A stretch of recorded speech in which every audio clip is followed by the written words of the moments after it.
Bonjour et bienvenue à notre pré-émission pour France Radio Culture, mais c'est le dry run que nous faisons à l'interne et aujourd'hui nous avons Léo Lavar et Léo est doctorant au sein de la chaire cybersécurité, cybersécurité des infrastructures critiques de l'IMT Atlantique qui est hébergé dans le département SRCD à Rennes.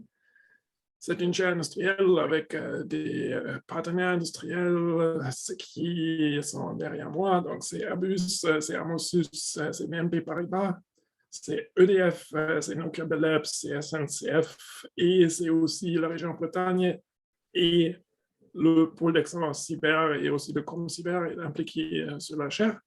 Donc, la chaire est bien émergée dans l'écosystème cybersécurité de la Bretagne et de la France. Et Léo, il est dans son deuxième année maintenant et il travaille sur le sujet apprentissage automatique fédéré pour combattre les cyberattaques. Et ça semble hyper intéressant. Léo, donc, est-ce que tu peux dire à nos écouteurs ce que tu fais et pourquoi c'est important et intéressant de travailler dans ce domaine si important? Bonjour Marc Oliver, merci pour l'invitation aujourd'hui et merci pour cette super introduction. Donc en effet, je suis doctorant en sécurité informatique et au sein de la chaire, moi je travaille en particulier sur les sujets de la détection d'intrusion et des systèmes collaboratifs. Un système collaboratif, on prend souvent l'exemple du traitement de texte partagé qu'on utilise entre collègues ou entre étudiants pour éditer à plusieurs un fichier unique. Et moi, ce que j'essaie de faire, c'est appliquer ce principe à la détection d'intrusion. Et la détection d'intrusion, c'est le fait d'observer les caractéristiques d'un système, par exemple ses communications réseau, qui évoluent dans le temps, et de chercher soit des motifs, comme les motifs des attaques connues, soit une variation par rapport à un comportement nominal qu'on aurait défini au préalable. Pour ce faire, et parce que ces traitements de données sont importants, on utilise de l'apprentissage automatique, dont l'objectif est de fournir un jeu de données à un algorithme pour qu'il extrait lui-même les caractéristiques pertinentes et qu'il traduise ça en un ensemble de règles qu'on appelle le modèle et que l'on peut utiliser pour faire de la détection d'intrusion ou de la classification, etc. La plupart des algorithmes d'apprentissage automatique ont besoin de beaucoup de données, soit pour être exhaustifs, soit pour être capables de s'adapter aux changements.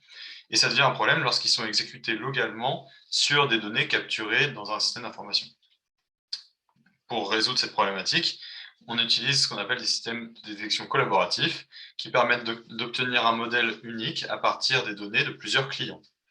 Et ici, on a une intersection intéressante avec les thématiques de cette émission, parce que le choix qui est souvent effectué, c'est le choix d'une architecture dite centralisée, avec une machine distante qui reçoit les données des participants et qui effectue les traitements elle-même.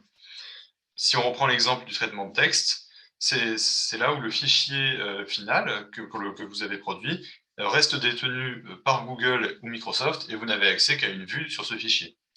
Et ce problème de centralisation, il a des impacts sur l'exposition des données parce que puisqu'elles sont transmises entre le point de collecte et le point de traitement, on a des risques d'interception et de divulgation.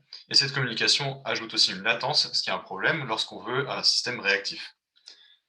Là encore, pour pallier ces limites, on utilise ce qu'on appelle de l'apprentissage automatique fédéré, où l'objectif est de répartir les tâches d'apprentissage et de détection vers des agents locaux, ce qui veut dire qu'on supprime le transfert de données entre le point de collecte et le traitement, les deux se font au même endroit, on améliore donc la confidentialité et on réduit la latence.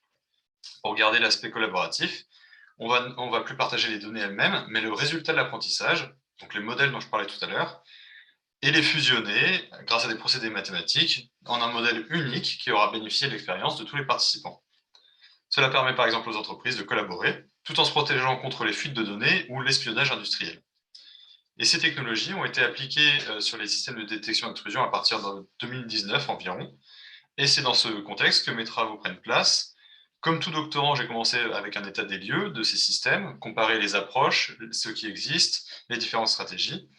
Et puisque le domaine est quand même très récent et émergent, on a décidé d'aller un petit peu plus loin et de participer à sa structuration en proposant une architecture de référence qui permet de conceptualiser de futurs systèmes fédérés, ainsi qu'une taxonomie pour les classer et les comparer sur des critères objectifs.